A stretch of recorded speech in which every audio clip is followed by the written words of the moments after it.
யூஏஇயில் winter ஆரம்பிச்சிருச்சுங்க. இந்த வீக்கெண்டும் ஒரு சூப்பரான பிளேஸ்க்கு தான் போயிருந்தோம். அந்த vlog தான் ஷேர் பண்ணியிருக்கேன். துபாயிலேருந்து 1.5 hour ட்ராவல் பண்ணி போகணுன்னா இந்த ஹிடன் ஜிம்மை ஃபைண்ட் பண்ணலாம். இந்த பிளேஸ் பற்றி யாருக்காவது தெரிஞ்சால் கமெண்ட் பண்ணுங்கள். இந்த இடம் வந்து சுற்றியும் மலைக்கு நடுவில் ஒரு அழகான லேக். இங்கே வந்து இந்த ஃபிஷ்ஷு வாத்தெல்லாம் வந்து குழந்தைங்க விளையாடுறதுக்கு தகுந்த மாதிரி இருக்குது. போட்டிங் இருக்குது. ரொம்பவுமே நீட்டான சீட்டிங் ஏரியா, பிக்னிக் ஸ்பாட்ஸ், அதுக்கப்புறம் வாக்கிங்லாம் போகிறதுக்கு பாத்வே மாதிரிலாம் போட்டிருக்காங்க. ஃபேமிலியோடு போய் ஒரு நல்ல பியூட்டிஃபுல் ஈவினிங் ஸ்பெண்ட் பண்ணிட்டு வரக்கு சூப்பராக இருக்கும்.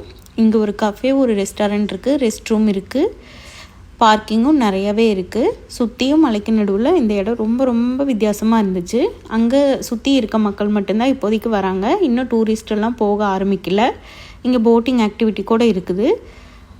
இடம் வந்து ரொம்பவுமே நீட்டாக மெயின்டைன் பண்ணுறாங்க. குழந்தைங்களோட போயிட்டு வின்டரில் நல்லா ஸ்பெண்ட் பண்ணுறதுக்கு ஒரு நல்ல இடமா தான் இது இருக்குது. இந்த பிளேஸ் பற்றி யாருக்காவது தெரிஞ்சுக்கணுன்னா லொக்கேஷன் கமெண்ட் பண்ணுங்கள். உங்களோட டிஎம்க்கு சென்ட் பண்ணுறேன். இந்த மாதிரி இன்ட்ரெஸ்டிங்கான துபாய் பற்றின வீடியோக்கு என்னோடய பேஜ் ஃபாலோ பண்ணிக்கோங்க.